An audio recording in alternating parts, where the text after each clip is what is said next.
Hello kids, welcome to my channel. This is Nagina CBSE.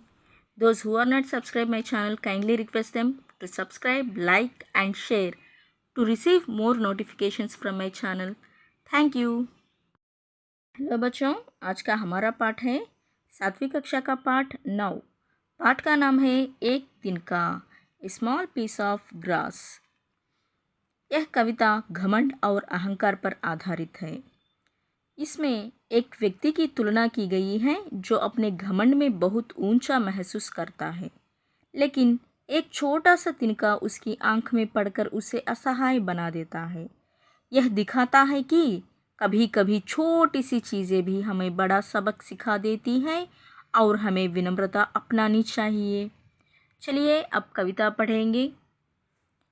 मैं घमंडों में भरा ऐंठा हुआ, एक दिन जब था मुंडेरे पर खड़ा, अचानक दूर से उड़ता हुआ एक तिनका आंख में मेरी पड़ा।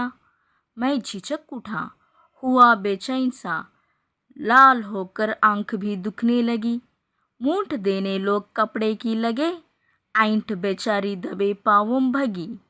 जब किसी ढब से निकल तिनका गया, जब समझने यों मुझे ताने दिए, ऐंठता तू किस लिए इतना रहा, एक तिनका है बहुत तेरे लिए। यह कविता लिखा है अयोध्या सिंह, उपाध्याय हरिऔध। मैं घमंडों में भरा ऐंठा हुआ। क्या किया है कवि ने यहाँ पर?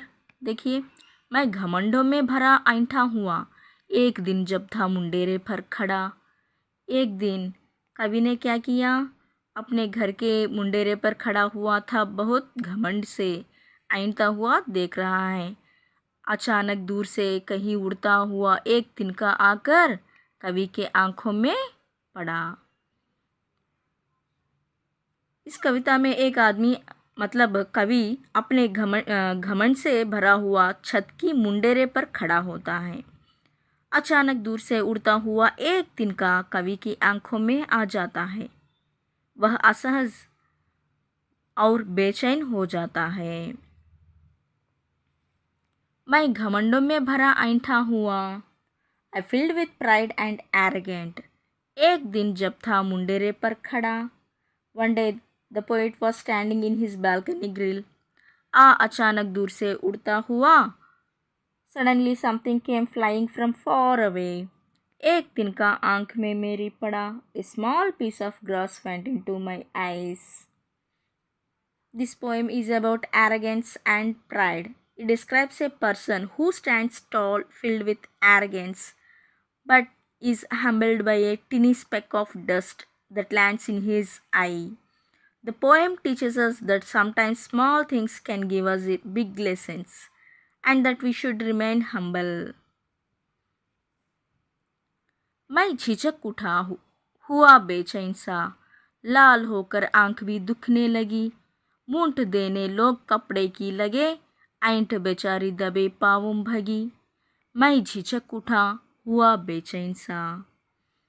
कवि ने एक तिनका आकर कवि के आंखों में पड़ने से क्या हो गया? वो झिझक उठा और बेचैन हो गया। कवि के आंख लाल हो गई है, दुखने लगी है। मूठ देने लोग कपड़े की लगे, ऐंठ बेचारी दबे पाँवों भगी। मैं झिझक उठा, हुआ बेचैन सा। I became scarce and restless। लाल होकर आंख भी दुखने लगी। My eyes became red and started paining। मूठ देने लोग कपड़े की लगे। People started giving pressure with the cloth। ऐंठ बेचारी दबे पाँवों भगी। The pride and arrogance had run away without making any noise। मैं झिझक उठा, हुआ बेचैन सा। क्या हुआ था? जब तिनका आंख में पड़ते ही कवि झिझक हो गया, दर्द से आंख भी लाल हो गए। मैं झिझक उठा, हुआ बेचैन सा, लाल होकर आंख भी दुखने लगी। मूठ देने लोग कपड़े की लगे, ऐंठ बेचारी दबे पाँवों भगी। In this poem, the poet He was stands in the roof of top. Suddenly, a small piece of grass entered in his eyes.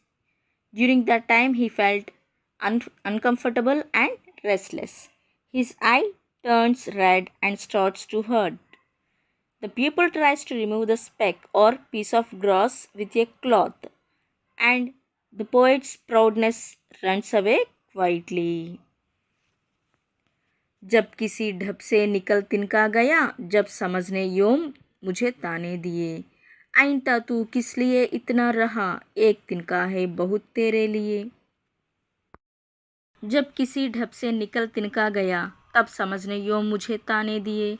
लोग किसी भी तरह क्या किया है, कवि के आंखों में पड़ा हुआ जो तिनके को निकाल दिया है. निकाल देने के बाद कवि को समझ में आ गया है और उसकी समझ ने उसे क्या किया, ताने दिया है. आइंदा तू किस लिए इतना रहा, एक तिनका है बहुत तेरे लिए. तू इतना घमंड करता है, ते एक तिनका बस तेरे घमंड को चूर करने के लिए, हराने के लिए कहकर, घमंड को हराने के लिए एक तिनका बस कहकर बता रहे हैं यहाँ पर कवि ने.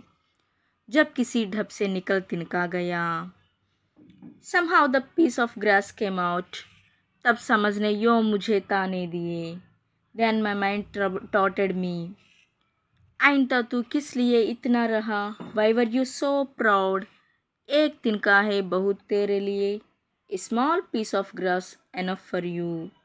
When the piece of grass came out, his wisdom taunts him, saying that even a tiny piece of grass was too much for him, questioning why he was so proud.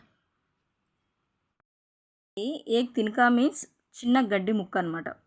ఏమవుతుందంటే ఇక్కడ పోయెట్ తన బాల్కనీలో చాలా గర్వంతో నిలబడి పైనుండి చూస్తూ ఉంటారు. మిద్దె మీద బాల్కనీలో నిలబడి చూస్తూ ఉంటే ఏమవుతుందంటే సడన్గా ఒక గడ్డి ముక్క వచ్చేసి ఆయన కళ్ళల్లో పడుతుందన్నమాట. పడగానే సడన్గా కళ్ళు, ఎప్పుడైనా సరే డస్ట్ కానివ్వండి, గడ్డి ముక్క, చిన్న గడ్డి పీస్ ఏదైతే ఉందో ముక్క, అది కళ్ళలో పడగానే ఏమవుతుంది, పెయిన్ వచ్చేసింది అనమాట.